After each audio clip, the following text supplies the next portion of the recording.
This piece has had the red and the blue painted across with a wide brush. This piece has had the same colours put on with a printing roller. This piece is a two-step process. The green has been painted on first and allowed to dry, and then the blue has been printed over the top with bubble wrap. And if you're feeling messy, then try adding some washing up liquid to your paint. A little bit of water helps, but not too much. Put a straw in it and blow bubbles, and you get these wonderful patterns that transfer straight onto the fabric. But as I say, it is messy. It's impossible these days to get an iron that doesn't have these steam holes. So when you iron your fabric transfer paper down, it's important that when you iron, you keep it moving just a little bit. Give it a little wiggle, just to stop that pattern of steam holes appearing on the finished piece.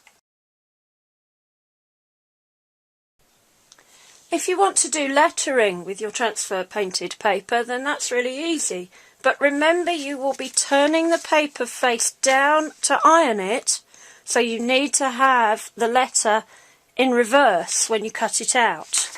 There's a quick and easy way to do that. Make sure that you've got your paper turned face down and draw your letter onto it on the back and cut it out, and then you know that it's going to come out the correct way round. Here we are with the letter S cut out from some painted paper. I drew the letter on the back of the paper and cut it out so that when it's turned face down it will transfer correctly. Because it's very easy for these pieces to move while under the iron, one way to help that is to use a glue stick and to glue the letter onto a piece of scrap paper. Just with a glue stick, and you'll notice that I'm not gluing the whole thing. I'm just literally tacking it down with a little bit of glue stick glue. The reason for that is that if the glue gets everywhere and the glue ends up coming out onto this backing paper, when you transfer it, you will end up with a burnt glue mark on the fabric. So, down goes the iron.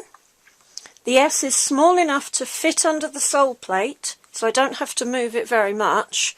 If it was a bigger design, I would have to make sure that the iron had moved to cover every part of it. But it's best with children to work smaller and build things up if necessary, as they get very bored very quickly. Now, we're not doing the ironing here. We are heat setting this piece of fabric transferred paper. So although I've got to move my iron a little, remember we're giving it a little wiggle every so often, I'm not moving it as if I was ironing shirts. And we're ironing for 1 to 2 minutes, which seems like forever, but it is better to give it the maximum time that you can.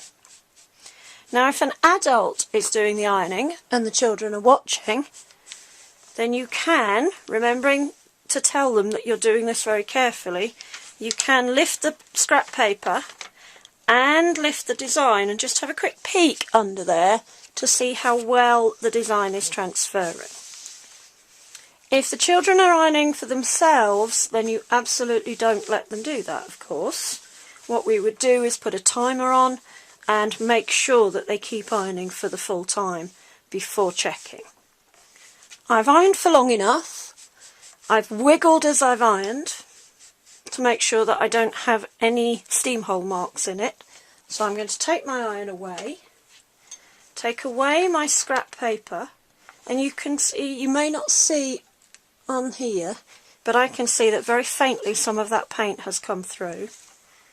And then I'm going to lift off my piece of paper, and you can see that the iron has nicely transferred, and we've got a nice bright sparky colour compared to how it looked on the paper. This is why I think it's important to demonstrate this before setting the children to work.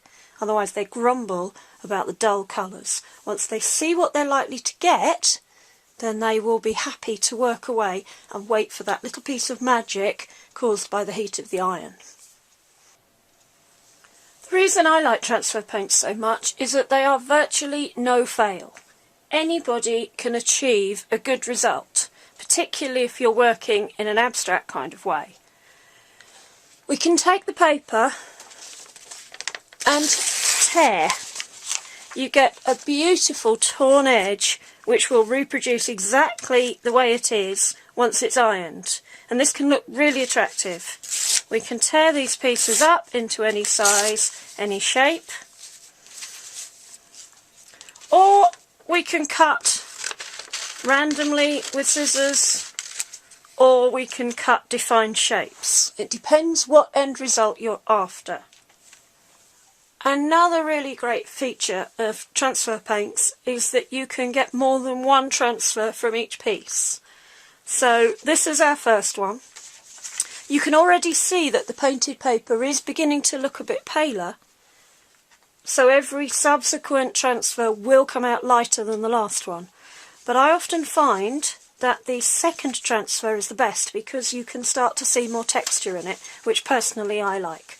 So I'm setting our piece of paper down again, covering the whole thing, including the already transferred piece, with the scrap paper, and putting the iron on, remembering to give it a little wiggle as I heat transfer it back onto the fabric. And we'll have a look in a minute to see what this second transfer looks like.